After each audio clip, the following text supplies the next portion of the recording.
오늘 본문 시편 90편 1절부터 17절까지를 저와 여러분이 번갈아 한 절씩 교독하시겠습니다.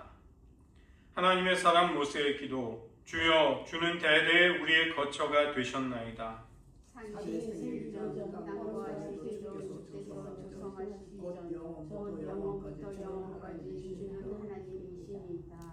주께서 사람을 티끌로 돌아가게 하시고 말씀하시기를 너희 인생들은 돌아가라 하셨사오니 주의 목전에는 천년이 지나간 어제가 같으며 하루한 순간 같으리이다.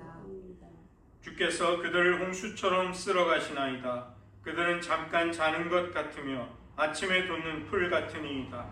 그는 아침에 옥수수와 자라다가 저녁에는 쉬러 마련하이다. 우리는 주의 노예에 소멸되며 주의 분내심에 놀라나이다. 주께서 우리의 죄악을 주의 앞에 놓으시며 우리의 원죄를 주의 얼굴 가운데서 우리의 모든 날이 주의 분노 중에 지나가며 우리의 평생이 순식간에 다하였나이다. 우리의 연수가 지시며 강만하며 할지라도 그 연수의 사랑은 수고와 수고하며 신속히 가니 우리가 날아가나이다. 누가 주의 노여움의 능력을 알며 누가 주의 진노의 두려움을 알리이까. 우리에게 우러날 대성을 가르치사 지혜로운 마음을 얻게 하소서. 여호와여, 돌아오소서. 언제까지니까 주의 종들을 불쌍히 여기소서. 아침에 주의 지혜를 만족하게 하사 그들을 일생 동안 즐겁게 하소서. 우리를 괴롭게 하신 날수대로와 우리가 화를 당한 연수대로 우리를 기쁘게 하소서. 주께서 안식일을 주의 종들에게 나타내시며 주의 영광을 그들의 자손에게 나타내소서. 함께 읽겠습니다. 주 우리 하나님의 은총을 우리에게 내리게 하사 우리의 손이 행한 일을 우리에게 견고하게 하소서. 우리의 손이 행한 일을 견고하게 하소서. 아멘. 기도하시겠습니다. 하나님의 사람 모세가 인간의 인생의 덧없음과 한계를 느끼며 영원하신 주님 앞에 자신의 인생의 날을 계수할 수 있는 은혜를 구하였듯 우리의 심령이 분주히 많은 것에 쫓겨가듯 쓸려가듯 살아가는 것이 아니라 잠시 멈추어 서서 속도를 늦추고 우리의 심령을 잠잠히 하나님께 모으며 우리 자신을 성찰하면서 우리를 돌보며 하나님 앞에 무엇이 영원하고 가치 있는가에 집중하는 그런 삶 저희들 모두 살아가게 도와주시옵소서. 모든 말씀 예수님의 이름으로 기도드립니다. 아멘. 오늘도 하나님 앞에 우리를 열기 위한 훈련들 가운데 세 가지의 범주, 일부러 의도적으로 속도를 늦추는 삶을 살아가는 것, 그리고 끊임없이 죽을 때까지 새로운 것에 진리의 마음을 열고 받아들이며 배우려는 그런 훈련, 그 다음에 플러그를 뽑는 것, 우리가 가상세계, 전자기기, 바쁜 현대 문명으로부터 우리를 일부러 차단시킴으로써 우리의 마음속에 하나님을 모실 공간을 일부러 준비하는 그런 종류의 훈련들, 이런 것들을 오늘 살펴보도록 하겠습니다. 만약에 우리가 아무것도 하지 않는 시간이 우리들의 삶 속에 없다면 우리는 행동과 일정과 스케줄, 우리에게 주어진 의무의 어느 틈엔가 노예가 되기가 쉬운 것입니다. 오늘날 이 학자들이, 뇌과학자들이라든가 교육심리학자들이 이제 연구를 해보니까 어린아이가 아무것도 하지 않는 시간, 이 시간이 그 아이에게 주어지는 것이 그 아이의 창의적인 사고, 생각의 지평을 넓히는데 굉장히 가치 있고 중요하다는 것을 이제 밝혀내는 것이죠. 우리는 아무것도 하지 않고 있으면 시간을 허비하는 것이다, 낭비하는 것이다, 경제적인 가치를 잃어버리는 것이다, 이런 식으로 생각하기가 쉬운데, 그러나 사실은 아무것도 하지 않는 것은 도리어 역설적으로 우리를 창조적이고 생산적으로 만드는 것입니다. 그리고 문제는 그러한 삶을 살 수 있는 것, 선택할 수 있는 것은 이 시대의 흐름을 거슬러 올라갈 수 있는 굉장히 급진적이고 혁명적이고 대담한 행동을 하는 것입니다. 많은 사람들이 현대인들 시간에 매여 있는 노예와 같은 삶을 사는 것이죠. 아침에 몇 시까지 출근해야 되고 그걸 위해 그 대중교통이라든가 뭐 여러 가지 교통수단을 이용해서 어떻게 가야 하는가. 그러면 자는 시간이 결정이 되고 그 바쁜 시간을 쪼개서 또 뭐 가족도 돌봐야 되고 수많은 일들을 해야 하는 것이죠. 시간이 우리의 행동을 어느 정도 측정하고 가늠할 수는 있지만 우리의 존재가 어떠한가를 시간만으로는 나타내거나 측정하지는 못하는 것입니다. 어떤 사람이 이제 4살짜리 딸을 데리고 집을 나설 때 그 딸이 이렇게 엄마에게 이야기했다는 것입니다. 엄마, 중요한 데 가는 것도 아닌데 왜 맨날 그렇게 서두르세요? 이 어린 딸이 보기에도 엄마는 굉장히 바쁘게 분주하게 나를 위해서 뭔가를 하는 것 같은데 그렇게 하지 않아도 되는 것 같은데 이제 그렇게 한다는 것이죠. 무언가 이 아이가 본질을 포착했다는 것입니다. 인생이라는 것은 우리가 놓치기에는 너무나도 소중하고 사실 우리가 서두르면 서두를수록 우리는 정말로 소중하고 중요한 것을 놓치거나 소홀히 할 확률이 도리어 높아지는 것입니다. 급한 일을 처리하느라고 바쁘고 그리고 나면 또 해야 할 다음의 일에 몰두하느라고 우리는 온전히 집중해야 할, 누려야 할 현재를 사실은 잃어버리는 경우가 많이 있는 것입니다. 내가 바쁘게 빠릿빠릿하게 움직이지 못하면 뒤처지는 것이 아닌가. 그래서 우리는 황급하게 움직이지만 사실은 그것이 우리에게 도움이 되지 못할 때도 있는 것이죠. 현재가 주어지는 것은 내가 해야 할 일과 해낸 일들 사이의 틈새로서 주어지는 것이 아니라 우리는 하나님이 그 현재라는 the present, 영어로는 공교롭게도 똑같죠. 선물이라는 현재를 우리가 온전히 누린다는 것은 서두르는 것으로 되는 것은 아니라는 것입니다. 속도를 늦춘다는 것은 결과만을 따지고 행동으로서 자기를 증명하지 않으면 패배자 혹은 실패자, 낙오자로 여기는 우리 시대 문화의 폭력적인 흐름, 주된 성향, 이것에 어떻게 보면 저항할 수 있는, 맞서 싸울 수 있는 그런 행동도 되는 것이죠. 사도행전을 보시면 초대교회에 3가지의 시련이 찾아옵니다. 하나는 핍박, 물리적인 핍박, 예수 믿는 자들을 붙잡아다가 원형 경기장에 던지고 그때 성도들은 순교를 각오한 신앙으로 그 물리적인 핍박을 뚫고 나갑니다.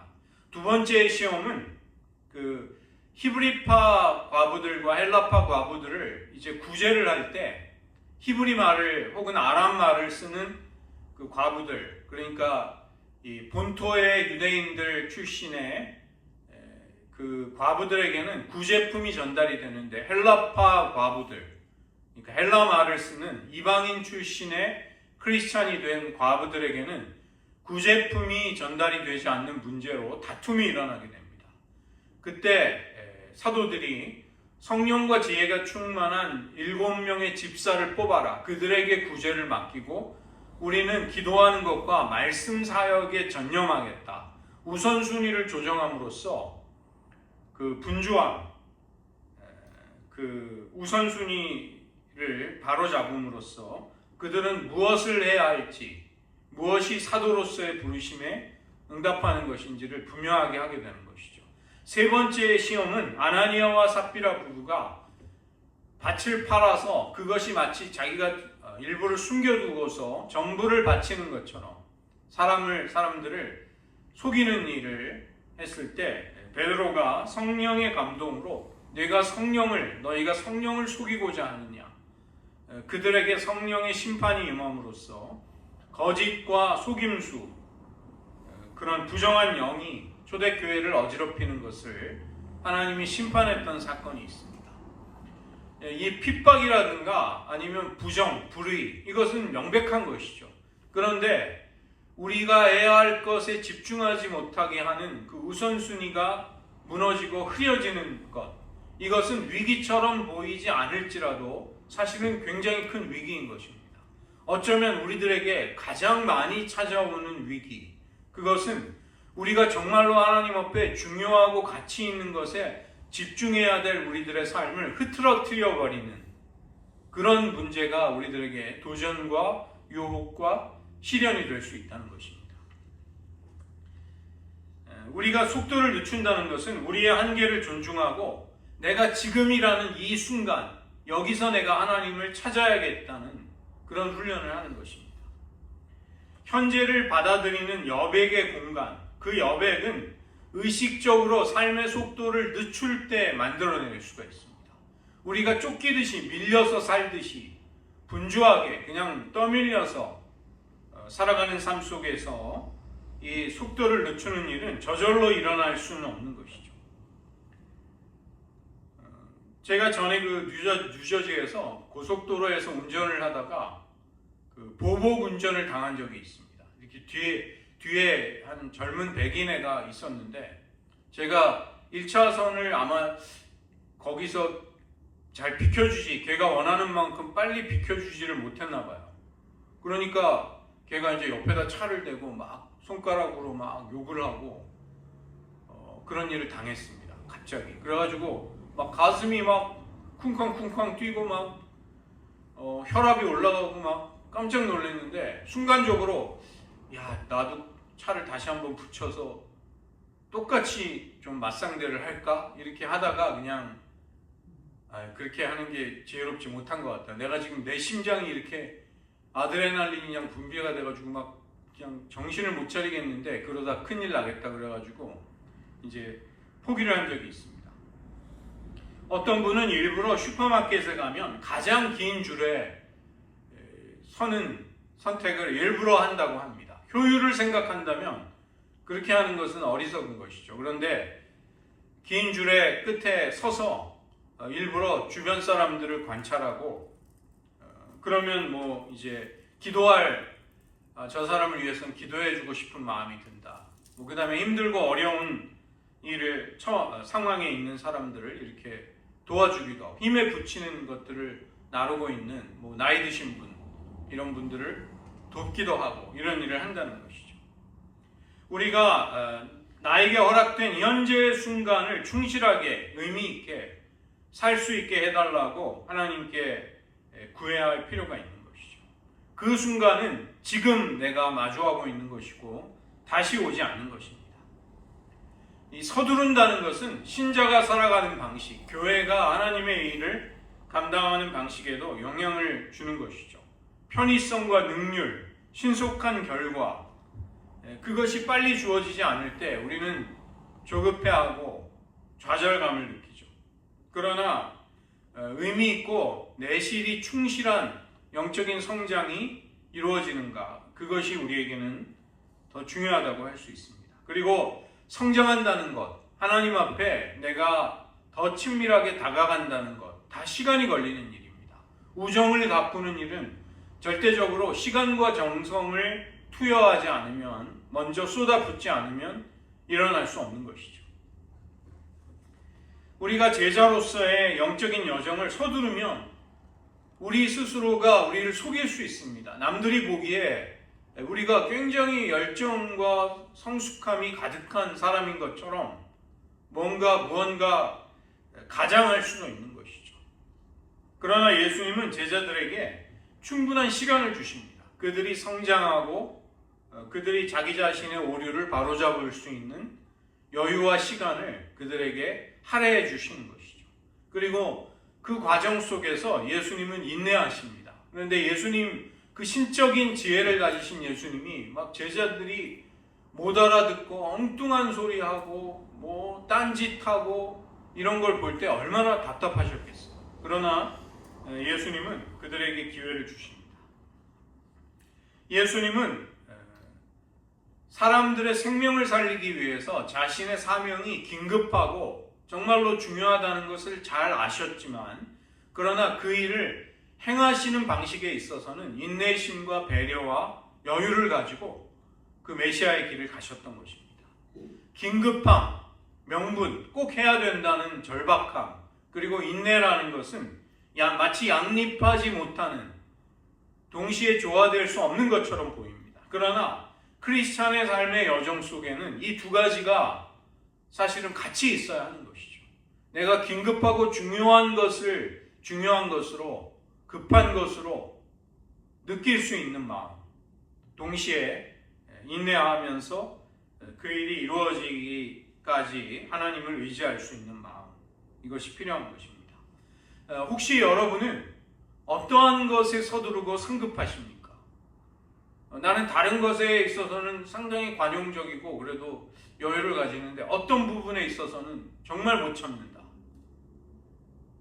어떤 아드레날린에 중독이 되어 있는 어떤 부분들. 1차선 차로를 딱 가로막고 정속으로 가는 차가 있으면 저는 정말 화가 나거든요.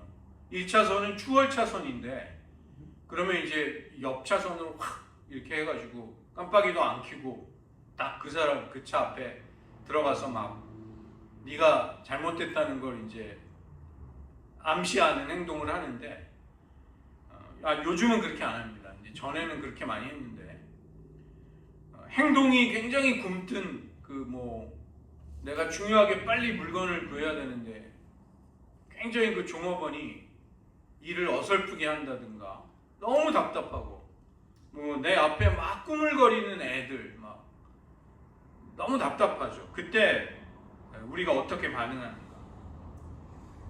우리가 혹시 어떤 카페인이나 이런 것을 힘겨운 내 심리 상태를 완화하기 위해서 그런 것에 의존하지 않는가? 만약에 여러분 허겁지겁 먹는 대신에 천천히 먹을 수 있는지, 그리고 그때 우리들은 어떤 정서나 기분을 느끼는가? 마감기한이나 데드라인이 우리를 압박할 때 그것이 우리들의 삶의 속도에 어떤 영향을 주는가?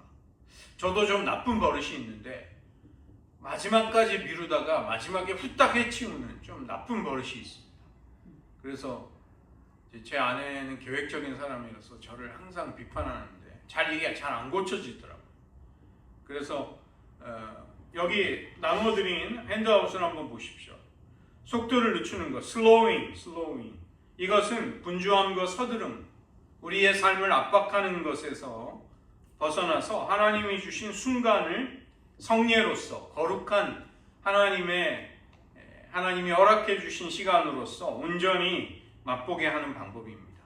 우리가 게으르기 때문에 속도를 늦추자는 것이 아니라 속도를 늦추면서 서두르는 마음과 분주함, 조급함에서 벗어나서 하나님께 매 순간순간을 하나님을 향한 마음을 내면 속에 확보하고자 하는 것이죠. 너희는 따로 한적한 곳에 가서 잠시 쉬어라. 오고 가는 사람이 많아 음식 먹을 겨를도 없는 것을 아시는 예수님이 제자들에게 하시는 말씀이고, 시편 46편 10절 너희는 가만히 있어 내가 하나님 됨을 알지어다.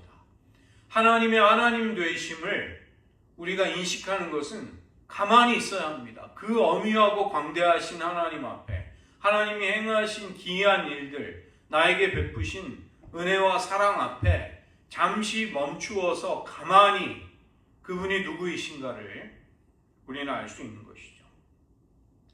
오늘 모세의 기도에도 우리 날 계수함을 가르치사 지혜의 마음을 얻게 해달라고 모세가 기도하죠. 저희 할아버지가 이제 감리교회 장로님으로 봉직하시다가 돌아가셨는데, 이제 저는 저희 할아버님이 이제 대표기도 하시던 모습이 기억이 납니다. 할아버지가 이 시편 90편의 이 기도를 많이 하셨어요. 꼭 이렇게 사람마다 왜 좋아하는 기도의 문구가 있는데, 저희 할아버님은 이 시편, 인생이 70이요 강건하면 80이라도 하나님 앞에서는 인생의 무상함을 고백하면서 인생의 날들을 계수하는 지혜를 구하는 기도, 우리에게 필요하죠. 의도적으로 속도를 우리가 우리의 날들을 헤아려 보면 정말 지혜로운 것은 꼭 페이스를 끌어올리고 빨리빨리 해내는 것에만 있지 않다는 것을 발견하게 되는 것입니다. 여러 가지 일부러 속도를 한번 늦추어 보십시오. 여러분의 삶 속에도 그런 부분이 있을 것 같습니다.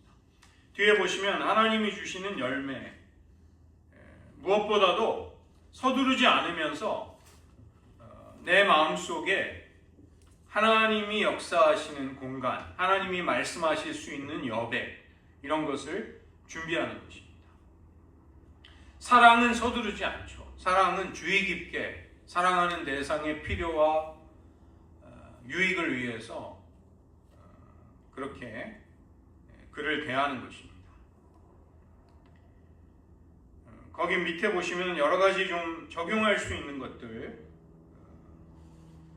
다른 사람에게 좀 여유를 가질 수 있는 그런 말이나 그런 분위기를 만드는 것도 할 수 있고, 그 다음에 잠에서 깨어날 때 이 아침에 깨어나셔서 신체를 깨우기 위한 운동을 하시는 것 굉장히 지혜로운 방법이죠. 마찬가지로 그날의 관심사를 하나님께 좀 맡겨드리면서 하나님, 당신 앞에 이런 중요한 일들이 있습니다. 좀 하나님 책임져 주시고 인도해 달라고 그런 것들이 이제 여유가 될 수 있는 것이죠. 하루의 삶 가운데 쉼과 이완, 모든 것이 좀 릴렉스 할 수 있는 그런 시간들을 짧게 가지는 것이 좋습니다.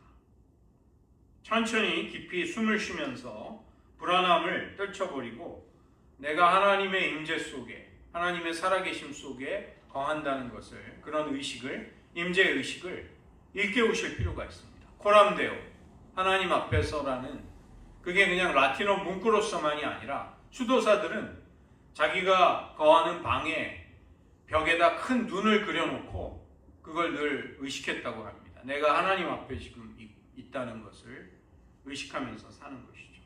어떤 정보를 받아들일 때도 그냥 후다닥 읽지 말고 어떤 정보가 굉장히 의미 있게 내 마음을 두드릴 때 잠시 묵상을 한다든가 더 찬찬히 읽어본다든가 그렇게 할 필요가 있죠. 지금은 그 클리핑이라고 해서 웹서핑을 하다가도 중요한 정보는 이렇게 저장할 수 있는 너무 좋은 소프트웨어나 앱들이 너무 많이 있습니다. 그래서 그런 클리핑 앱을 이용하시면 그런 것도 하시기가 굉장히 쉽습니다. 두 번째는 배우려는 자세에 관한 것인데, 영어로는 teachability. teachability가 제가 이게 영어 표현이 뭐지? 이래가지고 좀 찾아보니까 내가 누군가로부터 가르침을 받을 수 있는 자질, teaching을 누가 나를 가르치려고 할 때 그걸 받아들이지 못하는 사람, 할 수 없는 사람이 있고 그거를 잘 수용할 수 있는 사람이 있는데 그걸 teachability라고 합니다. 다른 말로는 open mind, 내가 마음이 열려 있어야 새로운 것을 수용하려고 하는 것이죠. 그 다음에 willingness, 기꺼이 배우고자 하는 마음, 배우기 위해서 필요하다면 대가를 지불할 수 있는 태도.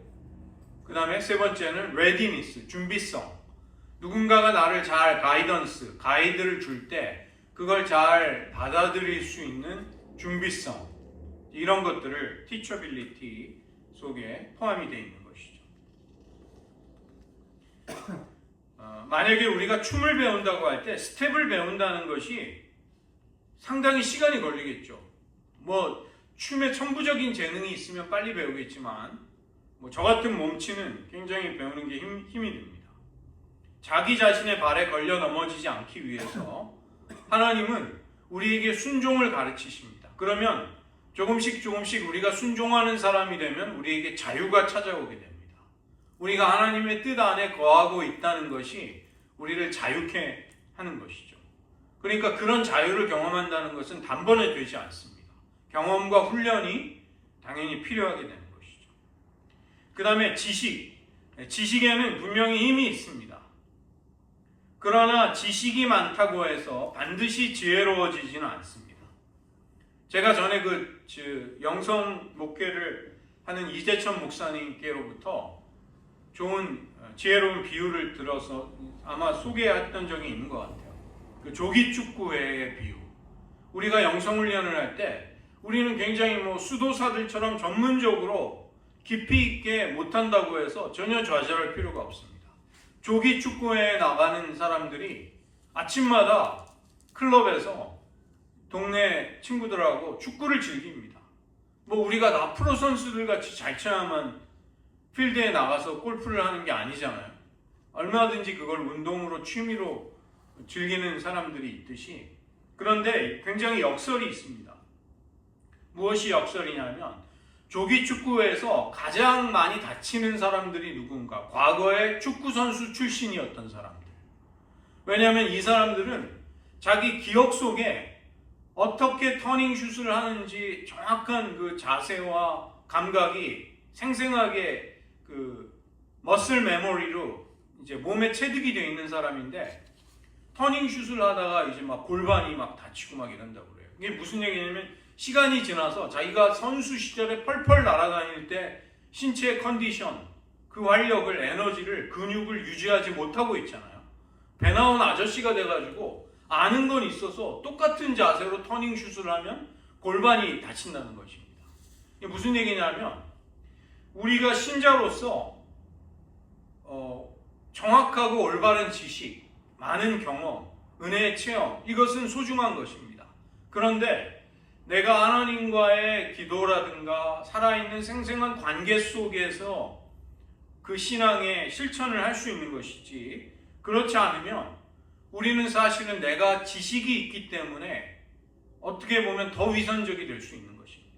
지식이 있기 때문에 나는 실제로는 그렇게 못 살면서도 스스로를 속일 수 있는 것이고 위선을 저지를 수도 있는 것이고 그런 위험이 따르게 되는 것이죠.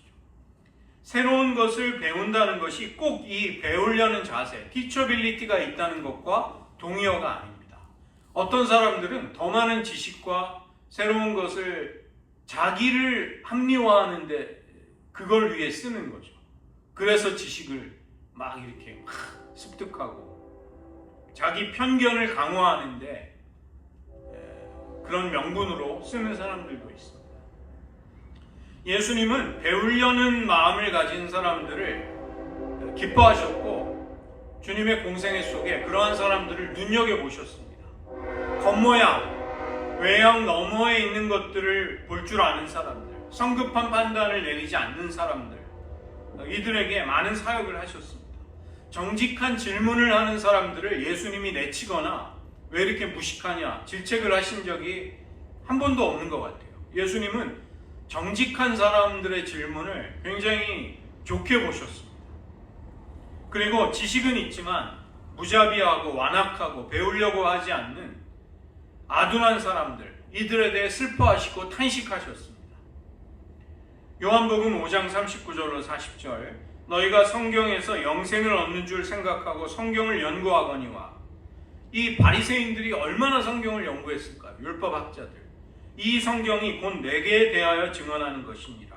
그러나 너희가 영생을 얻기 위하여 내게 오기를 원하지 아니하는도다. 너희가 그렇게 성경을, 율법을, 모세 오경과 율법을 그렇게 많이 연구하는데 생명을 얻기 위해 그 성경이 증언하고 있는 나에게로는 오지 않는구나. 예수님은 탄식하시는 것이죠. 들을 귀 있는 자가 성령이 교회들에게 하시는 음성을 들을지어다. 들을 귀가 있는 자, 자신이 얼마나 아는지를 객관적으로 기꺼이 인정할 수 있는 사람, 자신의 선입견을 내려놓고 새로운 것을 받아들일 수 있는 사람, 이런 사람들은 예수님을 만났을 때 많은 경우 변화를 받았습니다. 많은 경우 은혜를 받을 수 있었습니다. 우리는 혹시 내가 가진 지식과 경험 뒤에 숨은 채로 겸손하게 배우는 자가 되는 것을 교묘하게 회피하고 있지 않은지, 불편하게 여기고 있지 않은지, 우리는 아무리 나이가 들더라도, 아무리 신앙의 경륜이 많더라도, 아무리 위대한 일을 했더라도 여전히 겸손하고 열정을 가진 배우는 자, 학생이 될 수 있는지, 이게 중요한 것입니다. 많이도 생각해 보실 필요가 없습니다. 여러분 지난 한 달 동안 하나님에 대해, 여러분 자신에 대해 새롭게 배우게 된 것이 있으신가요? 난 정말 이런 하나님의 성품은 새롭게 알게 됐다. 나 자신에 대해서는 내가 이걸 알게 됐다. 나는 항상 마음을 내 지적인 관심사를, 영적인 수용성을 항상 열어놓고 나는 새로운 진리에 민감하고 그것들을 포착하고자 한다. 여러분 주변에 배우고자 하는 열린 마음을 가진 사람들 누가 있을까요? 동의하지 않는 의견, 때로는 나를 반박하고 나와 반대편에 서는 의견 앞에서 여러분 어떻게 행동하시고 어떤 반응이 나오시는지요. 그 핸드아웃을 한번 보시면 배우려는 자세, 이 속에 있는 열망은 성령의 신선한 바람, 이 푸뉴마라는 말이 바람이 어디서부터 오는지 알지 못하지만 성령으로 난 사람은 그와 같다.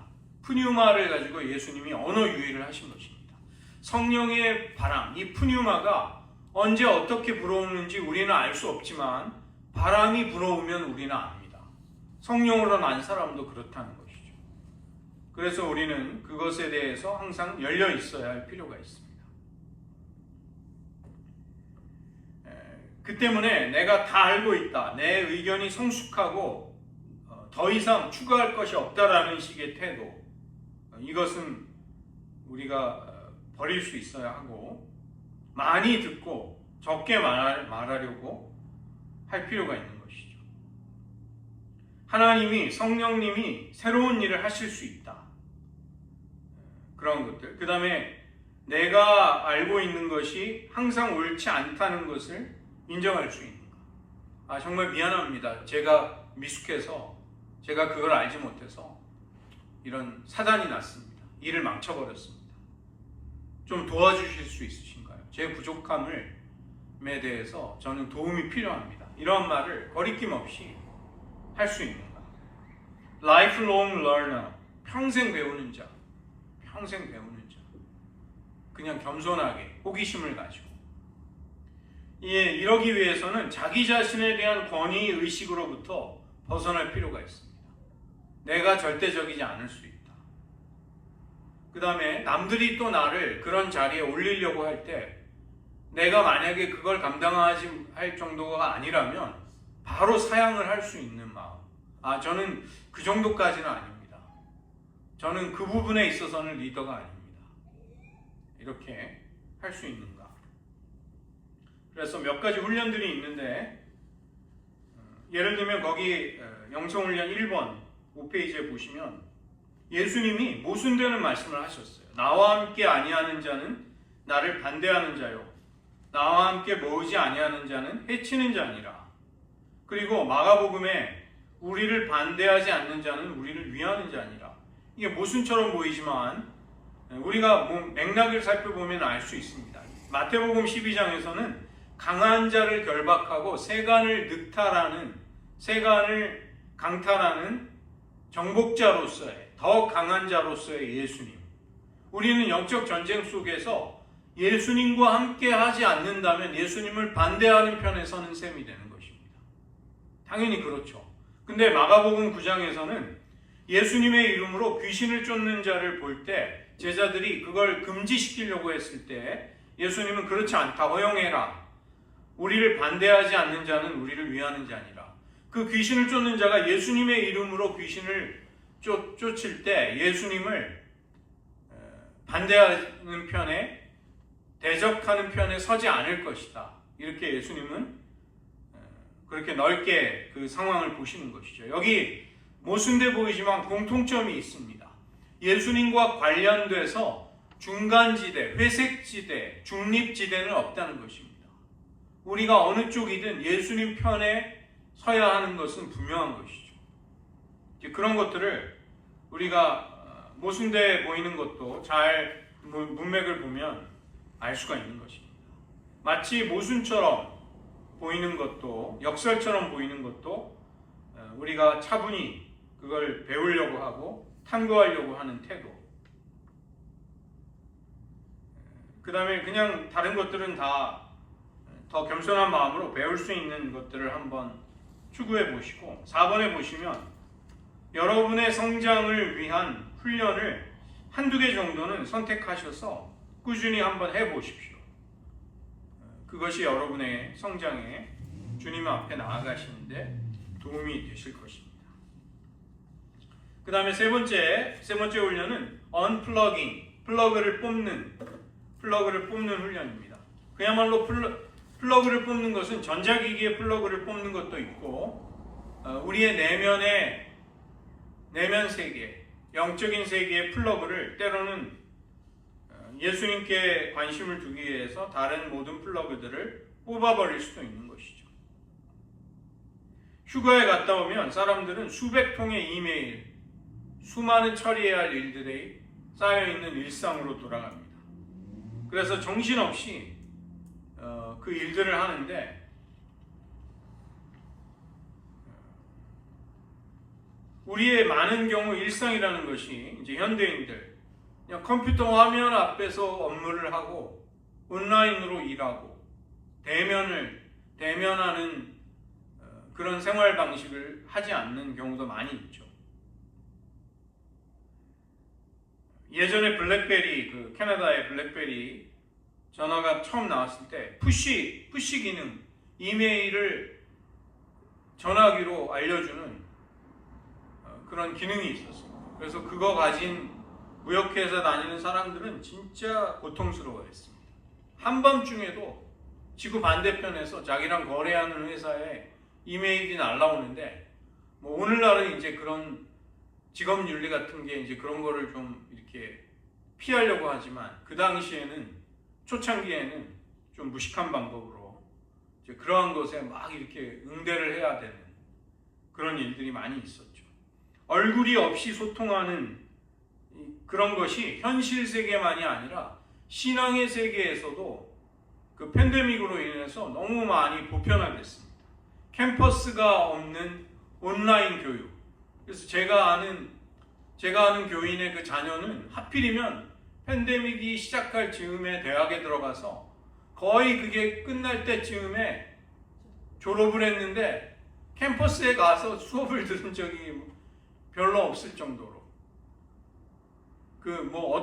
어떤 아이들은 그 졸업할 때 그 파티, 무슨 파티라고 그러죠? 프롬. 예, 그런 것도 못하고 그냥 졸업하는 고등학교 아이들도 봤습니다. 수표가 없는 은행, 객장이 없는 주식거래, 이동할 필요가 없는 줌회의, 이제 이런 것이 이제 얼굴과 인격이 개재되지 않는 소통. 근데 이게 사회 분위기만이 아니라 신앙에 있어서도 어느덧 그런 것이 많이 들어온 것입니다. 이메일로는 생일 카드를 보내주지만 찾아가지는 않는 그런 거. 어쩌면 우리는 디스토피아, 굉장히 편리하고 문명은 발달했는데 유토피아처럼 보이는데 사실은 반대가 되는 디스토피아의 세계에 벌써 들어선 것은 아닌가. 노인복지를 담당하는 공무원의 중요한 일과는 독거노인들에게 연락하는 것입니다. 소통이 없는 굉장히 위험한 환경 속에서 살아가시는 분들, 그분들의 안위를 챙겨야 되는 것이죠. 플러신학교의 리차드 마우라는 그 총장 신학자가 한 이야기가 있습니다. 인터넷에는 인터가 없다. 인터라는 말이 상호간의 상호간에 서로 이루어지는 관계성. 인터넷에는 인터가 없다. 그런 말을 했습니다. 인터넷이 정보의 바다를 만들어서 나를 그냥 거기 빠뜨려서 사람들과 다 소외시켜버리는 것이죠. 플러그 뽑기, 이 언플러깅이라는 것은 나는 하나님과 인격적인 교제가 꼭 필요하다. 그게 나의 본질이다. 나는 그렇게 지음을 받았다. 그걸 인정하기 위한 훈련입니다.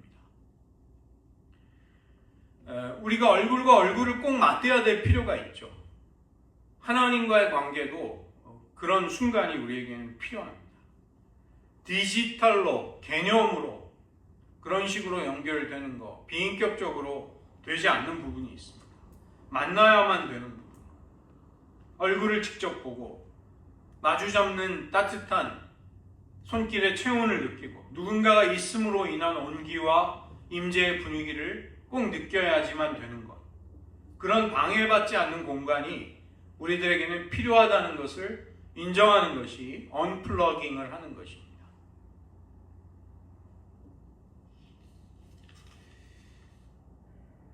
그래서 우리는 가상세계의 전원을 일단 꺼서 그런 세계들을 차단하고, 기술이 편리함도 주지만 기술이 우리에게 가져다주는 중독과 여러 가지 역작용들을, 독소들을 걸러내면서 한번 하나님 앞에 머무르려고 하는 것이죠.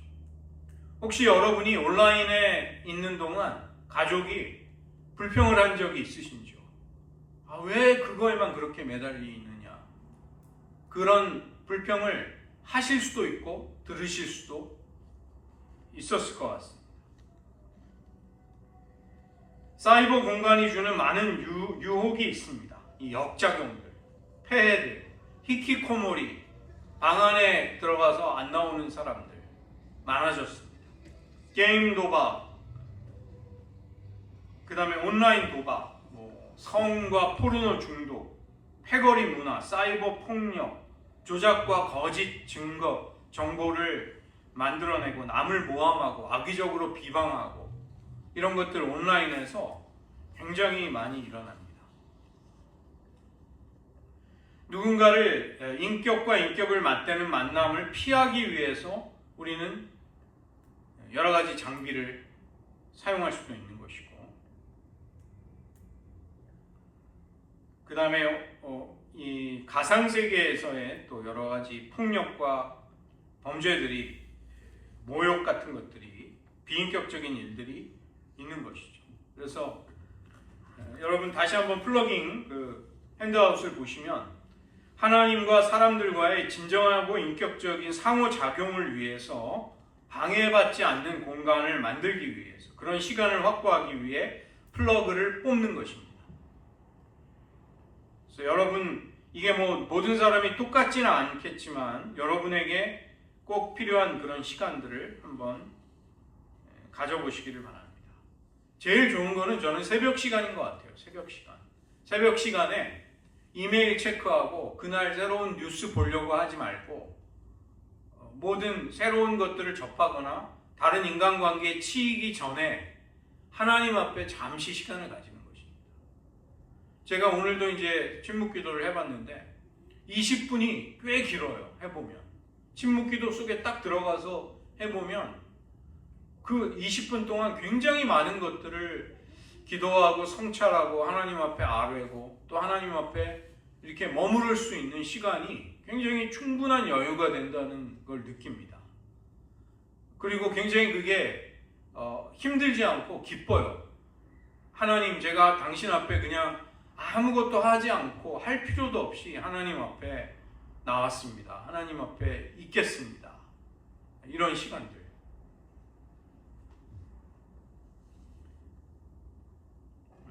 그래서 거기 성경 구절들도 한번 보시고,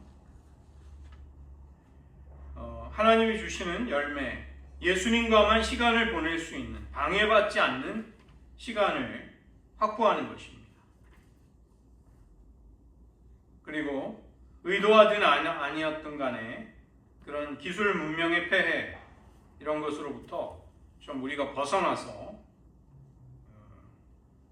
소중한 것들을 되찾을 수 있는 시간이 되는 것이죠. 이런 것들 한번 여러분 꼭 해보시기를 바랍니다. 이 시간 오늘 저희들은 세 가지의 훈련을 했습니다. 훈련에 관해 잠시 나누었습니다. 슬로잉, 일부러 삶의 속도를 늦추는 것. 두 번째는 기꺼이 배우고자 하는 태도, 티처빌리티. 세 번째는 언플러깅, 플러그를 일부러 뽑는 것. 이러한 훈련들은 하나님 앞에 나 자신을 열어드리기 위한 훈련입니다. 여러분, 관상, 성찰, 스피리추얼 저널링, 일기쓰기, 임재를 연습하는 것, 쉼과 피정, 리트릿에 들어가는 것, 자기를 돌보기, 단순한 삶을 추구하는 것, 이 맥락 속에, 같은 맥락 속에 있는 것입니다. 여러분, 한번 일부러 속도를 늦추어야 할 삶의 영역이 무엇인지, 내가 겸손히 배우지 못하고 어느덧 교만해지거나 배움을 부담스러워하는 마음이 생겼는가 한번 성찰해 보시기를 바랍니다. 모든 것에 대한 관심과 산만한 생각들을 한번 다 내려놓고 하나님 앞에 머물 수 있는 시간이 하루 중에 나는 일정하게 있는가, 그런 것이 확보되어 있는가. 그렇지 못하다면 우리는 다른 것에 휩쓸리게 될 것입니다. 분주함, 쫓기는 삶, 여유와 여백이 없이 정신없이 흘러가는 하루, 상처와 트라우마, 쓰라린 정서에 함몰이 되고 무너지는 우리의 한계성, 중독이 우리를 괴롭히고 아무 생각 없이 그냥 되는 대로 살아가는 삶, 편견과 아집에 사로잡혀서 내가 옳다는 것을 자꾸 놓지 않으려는 태도, 이러한 것에서 우리는 벗어날 때 하나님 앞에 나아갈 수 있게 될 것입니다. 이 시간 더욱 겸손히 간절히 하나님을 찾을 수 있는 삶의 여유와 여백을 하나님 허락하여 주시옵소서. 나 자신도 가장 진실되게 나와 마주할 수 있도록, 이웃과도 가장 진실된 자아를 가지고 연결될 수 있게 해달라고 이 시간 잠시 우리들의 삶에 속도를 늦추며 기꺼이 배우고자 하면서 하나님 앞에 우리를 산만하게 하는 모든 것들의 플러그를 뽑을 수 있는 용기를 달라고 이 시간 잠시 기도하시겠습니다. 하나님, 저희들 주님 앞에 우리들의 마음과 생각을 모으고 우리를 산만하게 하고 우리의 마음을 걱정과 근심과 상처로 자꾸만 끌고 들어가는 모든 것들, 모든 장애물들을 다 내려놓고 주님께 더 가까이 나아갈 수 있기를 원합니다. 저희들 어느덧 교만해지거나 또 완고해져서 내 생각이 가장 옳다는 아집으로부터 벗어날 수 있게 도와주시고 늘 새로운 것, 하나님의 새로운 역사, 성령의 새로운 이끄심에 민감하게 겸손하게 따를 수 있게 하여 주시옵소서. 아무리 작은 일로부터 심지어 어린아이의 입술로부터도 하나님 저희들 배울 수 있기를 원하며 어린아이의 노랫소리를 듣고 무너지며 회개할 수 있었던 어거스틴처럼 우리들 역시 하나님이 우리의 삶의 매 순간, 현재라는 순간 속에 보내주시는 삶의 기회와 또 징조들, 신호들 속에서 하나님의 이끄심을 발견할 수 있는 저희들 되게 하여 주시옵소서. 우리들의 마음이 분주함과 소란스러움과 여유 없이 쫓기듯 흘러가는 삶으로 매몰되지 않도록 지켜주시고 우리들의 마음과 심령 속에 하나님을 위한, 하나님과만 보낼 수 있는 여유와 여백, 그런 소중한 시간들을 확보하면서 살아가게 도와주시옵소서. 기도하겠습니다. 하나님 아버지, 저희들 일부러 속도를 늦추어서라도 우리가 분주함과 소란함과 산만함으로부터 벗어날 수 있게 도와주시고 기꺼이 배우려는 마음과 겸손함을 통해서 우리의 완고함과 아집으로부터 벗어나 성령의 새로운 역사, 하나님의 새로운 진리에 대해 늘 어린아이와 같은 호기심과 반기는 마음, 기쁨을 가지고 그것을 즐거이 배우고 따를 수 있는 저희들 되기를 원합니다.